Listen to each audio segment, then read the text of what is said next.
বিশ্বকাপের মাঝেই অবসর ভেঙে আবারও মাঠে নামতে যাচ্ছেন ৪৬ বছর বয়সী ব্রাজিলিয়ান কিংবদন্তি ফুটবলার রোনালদিনহো। কিংবদন্তির এমন ঘোষণা চমক ফেলেছে ভক্তদের মাঝে। আপ্লুত হচ্ছেন ফুটবল প্রেমীরা, যার পায়ের ইশারায় ফুটবল নিজের গতিপথ বদলে নিত, যার শিল্পের ছোঁয়ায় পৃথিবীবাসী দেখত এভাবেও ফুটবল খেলা যায়।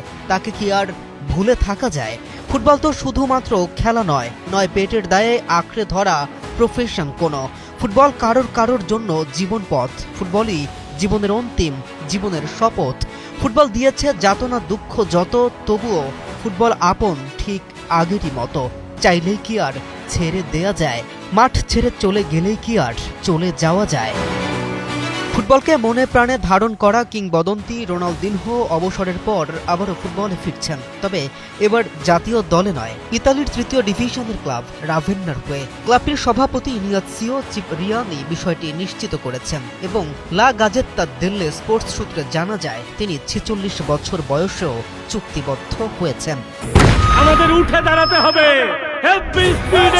সকল অন্যায়ের বিরুদ্ধে রুখে দাঁড়ানোর এনার্জি পার্টনার। রাভেন্নার শেয়ারে বিনিয়োগের পাশাপাশি তিনি ক্লাব উন্নয়ন প্রকল্পেও যুক্ত হচ্ছেন বলে জানানো হয়েছে। আগামী ২৩ জুন মায়ামিতে বিশেষ অনুষ্ঠানে তার যোগদানের আনুষ্ঠানিক ঘোষণা আসবে। চিপ্রিয়ানি দীর্ঘদিন ধরে তাকে ক্লাবে আনার চেষ্টা করেছিলেন এবং অবশেষে সফল হয়েছেন।